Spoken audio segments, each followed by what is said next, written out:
Hi and welcome.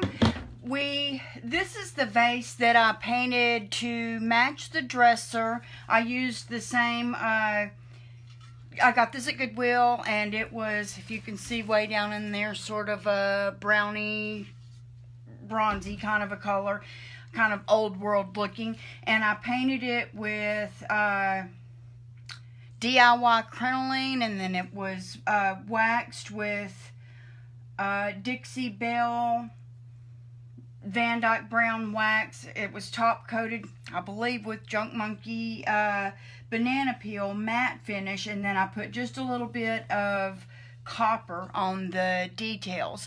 But so this then ties this vase, which is sort of old world looking a little bit, to match in with the sort of semi-Victorian old look that I'm going with, just trying to more or less match a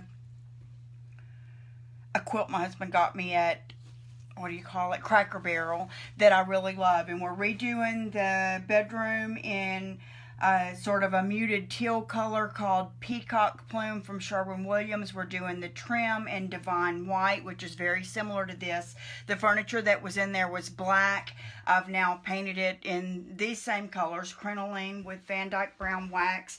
And I used a few Prima transfers of roses on the furniture. I have a lamp from Fenton Glass that has some roses on it that goes in there, and then there are roses on the quilt itself that I'm trying to tie the room together with. So this is going to be the main flower arrangement. I painted the huge picture of the two roses that's going to go behind the bed, and then I also painted a sign that says Sweet Dreams in muted browns that has a wreath on it.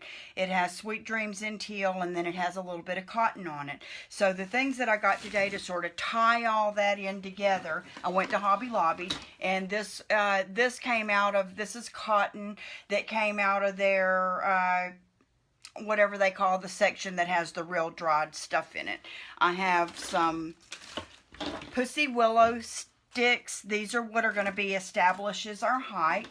And then the cotton, which will tie the cotton painting in with the room. And then some one romantic sort of a blush colored rose. A pinky colored, this is called a ranunculus. I got one hydrangea in green. And this sort of wild looking pink flower to give us some height and some movement and width. And then this one as well had a little bit of greenery. We needed some greenery, but also a little bit of the blush pink to tie everything together. So to start with something like that, you remember you want to go 2 to 2.5 times the height of your vase in order to establish the height of your arrangement for it to look proportionate. This does have a lid that goes on it, which I did paint, and a florist's trick of that would be to put some wire around that and attach it to the side of the vase here. That way, if the person who received this, if it was coming from a florist, would always have the lid if they ever needed it. I'm never going to use the lid, so I left it downstairs. Let me see if I can even get my little wire cutters to cut this. I'm wanting this to be right at the rim. So we're going to have to cut off about 2 inches of it. Let's see if my little wire cutters will even go around that.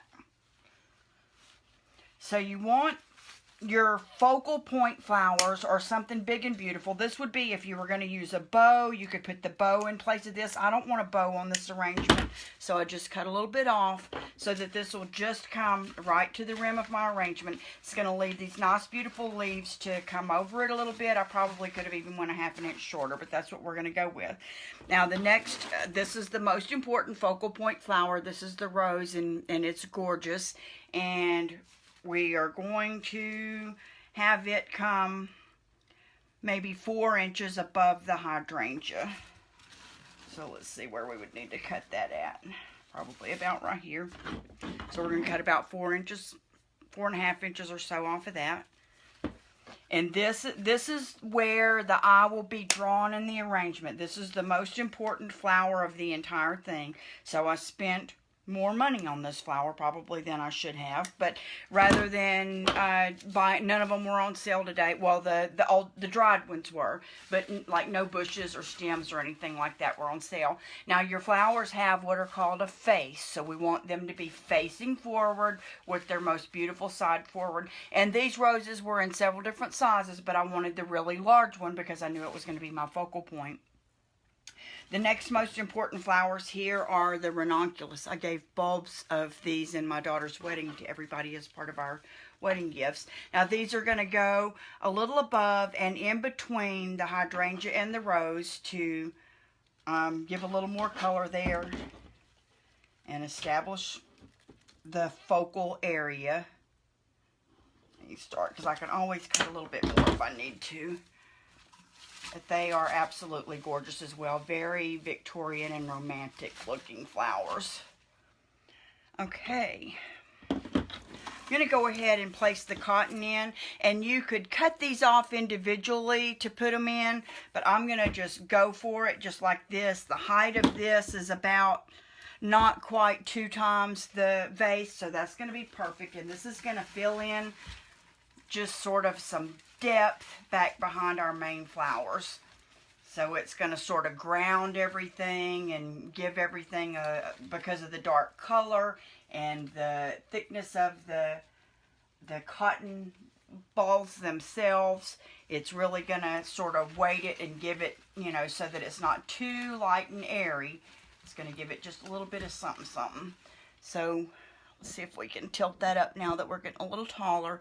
That's going to not just establish the height, but give it a little bit. It's going to establish the width a little bit because that's probably going to be the widest part of the arrangement, but it's going to give it that depth and weight that it needs.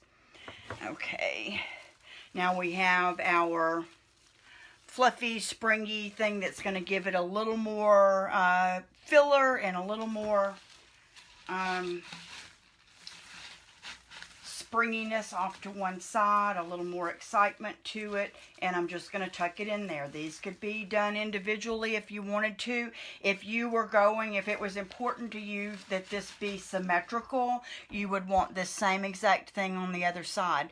That's not important to me. In fact, I prefer it not to be asymmetrical, it not to be symmetrical. So I really like this one coming off this side as if this came from an English garden. But I also have this that's going to give me a little bit of something off of the other side. It's very tall.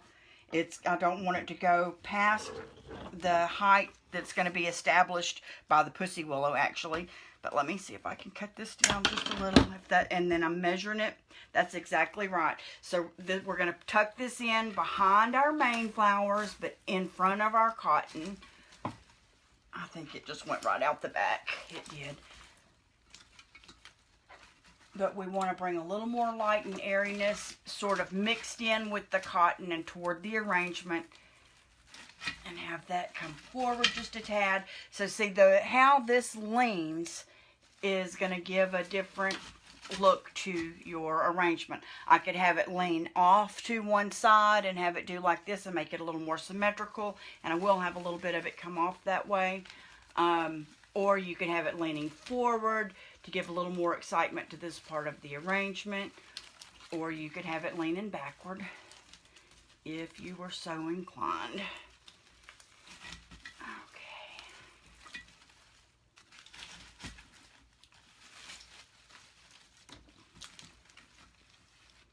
See, that's going to give it a little bit of movement out that side, but not quite as much as is on this side.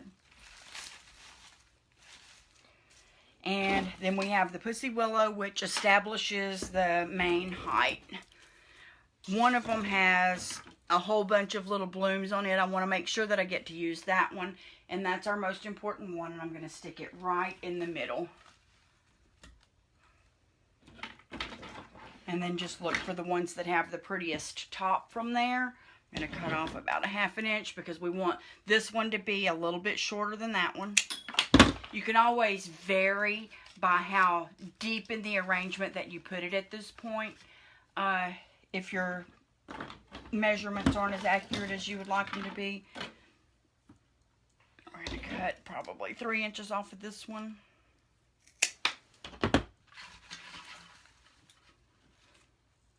okay, we could leave it there, but I have these and nothing else to use them for. And look how cute this little forked one is. We're going to put this one in there coming forward toward the front. I'm going to cut a good bit off of it where it can come right down between the hydrangea and the rose. Stick those ranunculus back up. Here's us another one. We're going to cut it off a lot shorter and go give a little bit of sturdiness in our flimsy side here. Here's another pretty one. You know what? I'm going to come right about up through the middle with that. But so what we're looking for is softness to match the roses in there, to go with the sort of country Victorian style theme, and the weight of the cotton to really establish the piece as looking sturdy, to go with the weight of this container. And then our flowers themselves, and that's the whole thing. So there it is. It's established in height. This is about 2 1/4 taller than the height of our vase, and the width is established by the same. It's about the same width on each side. Even it's going at a little bit of an angle this way instead of both sides drooping down to give it a little bit of interest. Something fluffy over here, something fluffy over there.